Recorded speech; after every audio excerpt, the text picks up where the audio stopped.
নমস্কার বন্ধুরা, চেটেপুটে চ্যানেলে আপনাদের সবাইকে স্বাগত।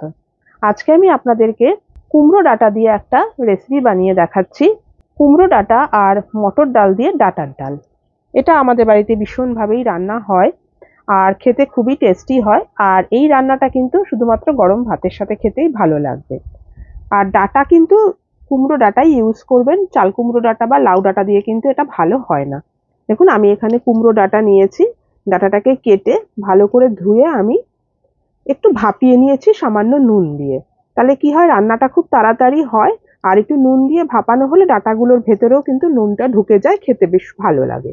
এছাড়া লাগছে, দেখুন এখানে রয়েছে এই হাফ বাটি মতো মটর ডাল, আর রয়েছে এখানে আম, কাঁচা আম 4 পিস আমি নিয়েছি। এই ডালটাকে একটু ভিজিয়ে রাখবেন, আধ ঘন্টা মতো একটু ভিজিয়ে রেখে এটা প্রেসারে একটা সিটি দিয়ে নেবেন। এটা যেন একদম গলে না যায়, একটু ফাটা ফাটা হলে খেতে কিন্তু বেশি সুন্দর লাগে। চলুন এবারে তাহলে রান্নাটা শুরু করি। আমি হিটে একটা কড়াই বসিয়ে দিয়েছি। এখানে আমি 1.5 টেবিল চামচ সর্ষের তেল দিয়েছি। এই রান্নাটা সর্ষের তেলেই করবেন, ঝাঁঝ হয়, খেতে খুব ভালো লাগে। তেলটা গরম হয়ে গেলেই আমি ফোড়নটা দিয়ে দিচ্ছি। তেলটা গরম হয়ে গেছে, আমি একটা শুকনো লঙ্কা ফাটিয়ে দিয়ে দিলাম। হাফ টিস্পুন দিয়ে দিচ্ছি আমি কালো জিরে। 3টে কাঁচা লঙ্কা আমি ফাটিয়ে দিয়ে দিলাম, একটু ঢাকা দিয়ে দিচ্ছি, ফাটতে পারে। এবারে আমি দিয়ে দিচ্ছি কুমড়ো ডাঁটাটা।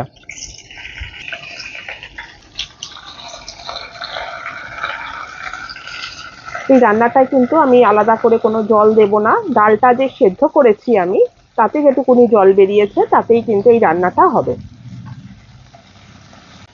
দিয়ে দিচ্ছি হলুদ গুঁড়ো, হাফ টিস্পুন মতো দিলাম। নুন আমি যেহেতু ডাঁটাটা ভাপানোর সময় একটুখানি দিয়েছি, সেজন্য নুনটা একটুখানি বুঝে দিতে হবে। কাঁচা আমটা আমি দিয়ে দিলাম। এটা কিন্তু খোসা শুদ্ধই দেবেন,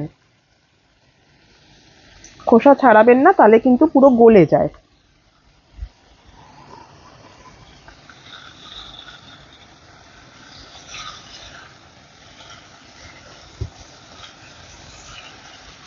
আর ডালের মধ্যে কিন্তু মটর ডাল দিয়েই এটা বেশি ভালো হয়।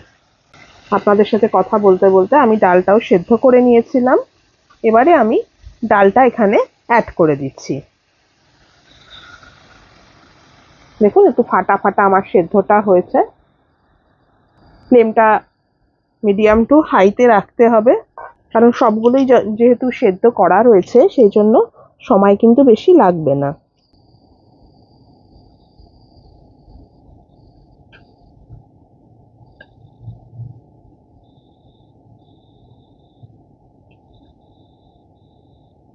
ডালটা দিয়ে ভালো করে আমি মিশিয়ে নিলাম। মুখে অরুচি হলে বা সর্দির জন্য অনেক সময় আমাদের যখন খেতে ইচ্ছা করে না, এই রেসিপিটা বানাবেন, ভীষণ মুখে ভালো লাগে।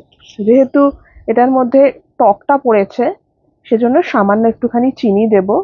ঝাল টক মিষ্টি একটা স্বাদটা ভীষণ ভালো হয়। হাফ টিস্পুন মতো চিনি আমি দিয়ে দিলাম, মিশিয়ে দিচ্ছি। এখানে কিন্তু আমার আর কিচ্ছু অ্যাড করার নেই। এটা একদম ড্রাই ড্রাই হবে, আমটা একটু সেদ্ধ হবে। মানে এই যে এখন একটু লিকুইড ভাবটা রয়েছে, এটা একটু শুকিয়ে যাবে। এবার আমি একটুখানি ঢাকা দিয়ে দিচ্ছি।